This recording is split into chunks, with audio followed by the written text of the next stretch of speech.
ইয়ের ব্যাপারে, আমেরিকার ব্যাপারে আমরা কখনো শুনি নাই যে আমেরিকাও একবার বোধহয় বলেছিল ইনক্লুসিভ ইলেকশন, তারা বলেছিল আপনার জাতিসংঘ, কিন্তু আমেরিকা কখনো আওয়ামী লীগকে ঢুকাইতে হবে এইটা নিয়ে কিন্তু তারা কিন্তু কখনো জোরাজোরি করে নাই।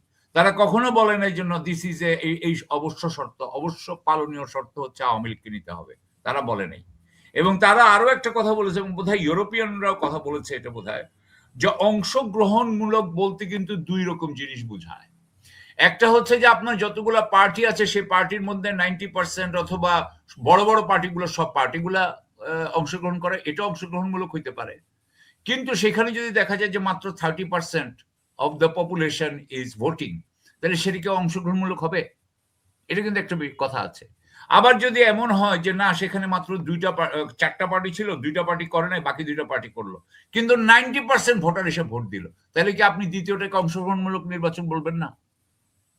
কারণ 90% ভোটার যদি উৎসাহিত হয়ে মনে করে না এই 2টা পার্টির মধ্যেই আমার পছন্দ, সুতরাং বাকি 2টা পার্টি আছে কি নাই আই ডোন্ট কেয়ার, তাহলে ওইটাও অংশগ্রহণ। আসল অংশগ্রহণমূলক হচ্ছে যখন জনগণ অংশ নেয়। সুতরাং আজকে এখন অংশগ্রহণমূলক হবে কিনা আমরা একটু পরে বুঝবো, 12 তারিখের পরে ইলেকশন হওয়ার পরে আমরা বুঝবো কত পার্সেন্ট এটাতে ভোট দেয় সেটার উপরে। যদি 50% উপরে ভোট দেয়, এমনিতেই তো আপনার আমাদের দেশে বোধহয় 65% ভোট দেয়, তো আমি মনে করি যদি 50%ও ভোট দেয়, তার মানে হচ্ছে যে আগের যেই আপনার 35% ভোট দিত না, সেই 35%-এর সাথে আর 15% যোগ হয়েছে। তো 15% ভোট না দিলে বা দিলে এটাতে মানে এটাই যদি আওয়ামী লীগের ভোট হয়, এটাতে কোনো অসুবিধা নাই আমার মনে হয়। যদি আওয়ামী লীগের এরা ভোট না দেয়, আর আওয়ামী লীগের লোকরাও যারা সমর্থক, তারাও হয়তো অন্য কোনো পার্টিকে ভোট দিবে, অংশগ্রহণ করবে। সুতরাং আমি মনে করি যে ভারত এবং যুক্তরাষ্ট্রের মধ্যে একটা আছে, এখানে দ্বিমত আছে। তবে আমেরিকা, আমি যতদূর বুঝি, আমেরিকা এবং পশ্চিমা বিশ্ব চায় যে আমরা ভারতের সাথে সুসম্পর্ক বজায় রাখি। এইটা তারা চায় না যে আমরা ভারতের জন্য আরো কিছু ঝামেলা বা আরো কিছু আপনার সমস্যা তৈরি করি, এটা বোধহয় তারা চায় না। হ্যাঁ, সমস্যা তৈরি করা বলতে কি বোঝায় সেটাও আরেকটা বিষয়, মানে আমরা গায়ে পড়ে তার সাথে যাতে ঝগড়া না করি, বা তার সাথে আমরা যাতে ঝগড়া না করি, তার সাথে যাতে আমরা একটা আপনার সুসম্পর্ক বজায় রাখি। সুতরাং সুসম্পর্ক বজায় রাখার এই ব্যাপারে আমরা কি করব না করবো, এই ব্যাপারে আমি তাদের পক্ষ থেকে অন্তত কিছু শুনি নাই যে না বাংলাদেশকে এটা মানতে হবে অথবা মানতে হবে, এরকম কিছু বলে নাই। তারা ইন জেনারেল বলছে সুসম্পর্ক রাখতে হবে। কিন্তু আপনি জানেন যে ভারত এবং বাংলাদেশের এটার মধ্যে যুক্তরাষ্ট্রের কোনো বিষয় নাই, পশ্চিমা বিশ্বের কোনো বিষয় নাই। এমনিতেই এই যে এই আমাদের উপরে, আমাদের এই যে ডেপুটি হাই কমিশন গুলা, কনসুলেট গুলো, এটার উপরে যেই আপনার যা যেরকম হামলা, জি বলেন, ঘেরাও এবং যেভাবে আক্রমণ করা হইলো, মানে রাফলি একটা রাজনৈতিক ভাবে যেভাবে ঝামেলা তৈরি করা হইলো, তারপরে তো আমরা এখন ভিসাও কমিয়ে দিয়েছি, সুতরাং আমরা ভিসা বন্ধও করে দিয়েছি কিছু কিছু ক্ষেত্রে। সুতরাং আমার মনে হয় যে আমরা এমনিতেই সম্পর্ক, দুই দেশের সম্পর্ক ভালো না, এবং সেটা আমেরিকা বুঝে। তবে আমেরিকা চাচ্ছে না যে এটা একেবারে আপনার এমন কিছু হোক যেটা একেবারে নিয়ন্ত্রণের বাইরে চলে যায়। এটুকুই বলতে পারি। জি, এখানে আপনি তো অবশ্যই জানেন যে ক্রিকেট নিয়ে একটা ঘটনাও ঘটে গেল।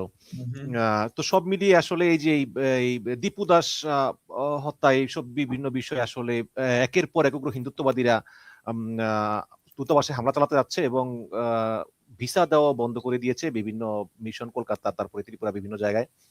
তো আমার প্রশ্ন হচ্ছে যে আপনি বললেন যে ভারতের মানে সর্বোচ্চ চেষ্টা হচ্ছে যে আওয়ামী লীগকে আবার রাজনীতিতে পুনর্বাসন করতে চেষ্টা করে, এবং সেটা আপনিও বললেন, আবার আমি দেখলাম যে ভারতীয় সাংবাদিক একজন আছে, কি যেন নাম ওনার, যাই হোক, উনিও বললেন। তো এখন এটা করতে গিয়ে ভারত কতটুকু কি করতে পারবে? মানে যদি আওয়ামী লীগ যদি মানে শেষ পর্যন্ত নাই পারে, তাহলে ভারতের কতটুকু কি করতে পারে? আমরা দেখেছি যে জামাত ইসলামের আমিরের সঙ্গে ভারতের গোপন বৈঠক, এই মানে তাকে আবার বলা হলো যে তোমার সঙ্গে যে আমরা দেখা করেছি তুমি কিন্তু কাউকে বলবা না। তো এইসব দিক দিয়ে আসলে মানে ভারত কি একটা গেম খেলতে চায় কিনা, মানে জামাত ক্ষমতায় আসলে ভারতের অবস্থান কি হবে? না না, এটা এটা এটা গেম না, এটা যে কোনো দেশ। ধরেন ভারত কি করতেছে, ভারত বলতেছে যে মানে আপনার ফর্মালি সে ইয়ের সাথে কথা বলতে চাচ্ছে, যে সে যে জাতীয় জামাতের সাথে কথা বলে সেটা ফর্মালি জানাতে চাচ্ছে না, কারণ সে ফর্মালি জামাতকে সাপোর্টও করে না, তাই না?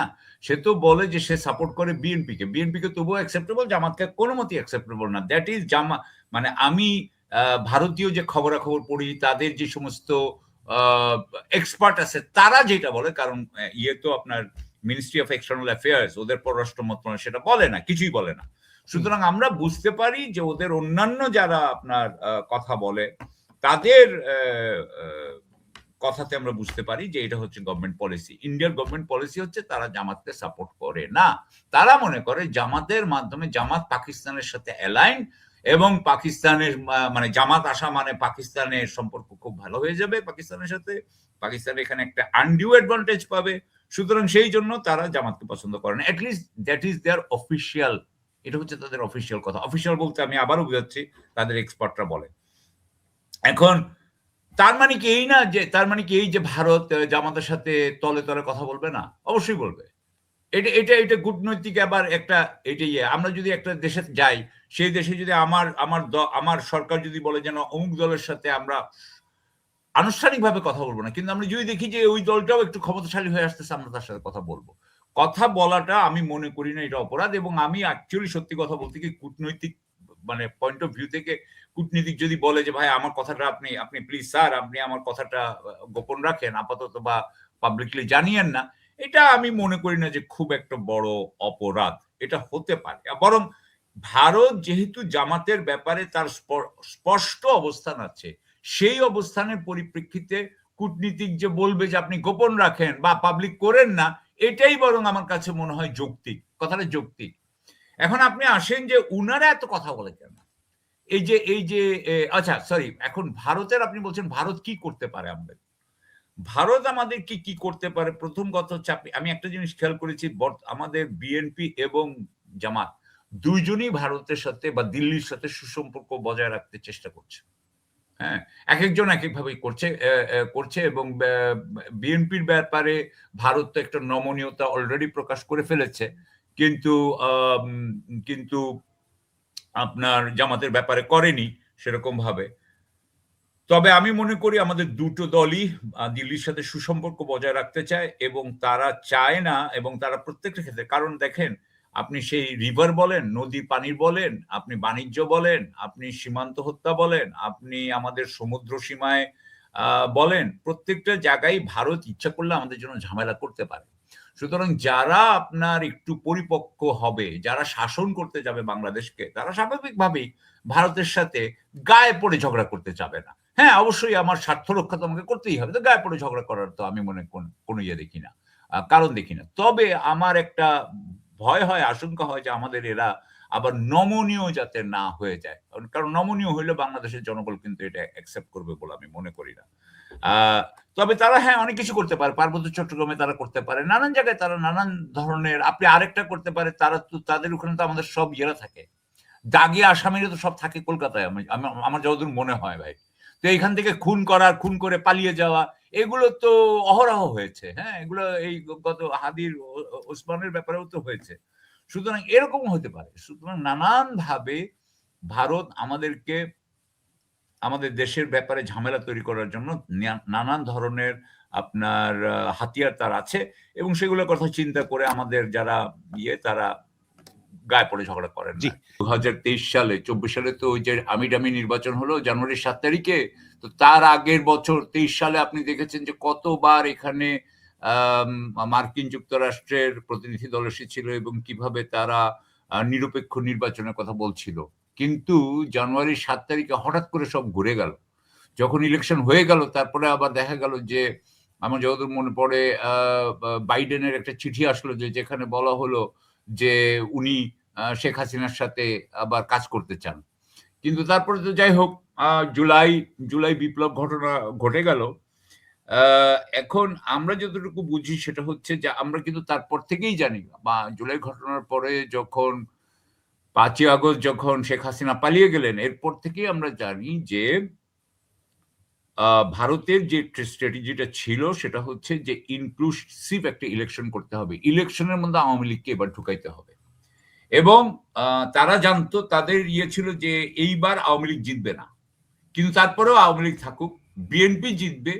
কিন্তু বিএনপির একেবারে লেখা ছিল ভাই, আমি বানাচ্ছি না, ওখানে ভারতীয় খবরের কাগজে লেখা ছিল যে বিএনপি দুর্নীতিগ্রস্ততার কারণে কিছুদিনের মধ্যেই যখন জনপ্রিয়তা হারাবে তখন আবার আওয়ামী লীগকে ঢুকিয়ে দেওয়া হবে।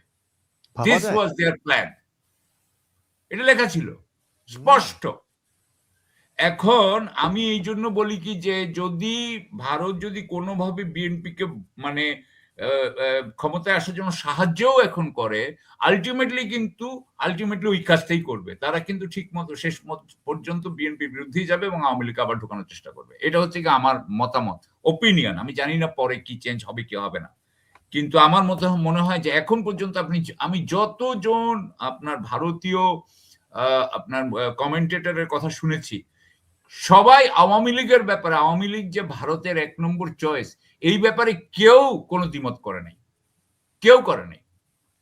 সুতরাং এটা হচ্ছে ভারতের পজিশন। এইবার যে জয়শঙ্কর আসলেন এই কয়েকদিন আগে, ইতিমধ্যে তো আপনার মানে আপনার তফসিল হয়ে গেছে, এর মধ্যে তো সমস্ত কিছু ডিক্লেয়ার হয়ে গেছে। এরপরে উনি বলতেছেন যে না, আওয়ামী লীগকে ঢুকাইতে হবে। আপনি তো শুনেছেন যে এইবারও উনি আওয়ামী লীগকে অন্তর্ভুক্তির জন্য এই ইয়েটা নিয়ে এসেছিলেন, এই আবদারটা নিয়ে আসছিলেন। এখন দেখেন, এর মধ্যে তো একসময় একটা কথা ছিল যে জাতীয় পার্টি এবং অন্যান্যদেরকে নিয়েও হয়তো ইয়েতে ঢুকতে, আপনার নির্বাচন করতে দেওয়া হবে না, কিন্তু যাই হোক ওটা ভেস্তে গেছে, ওটা আর নাই। এখন জাতীয় পার্টি করবে। এখন আপনি আসেন যে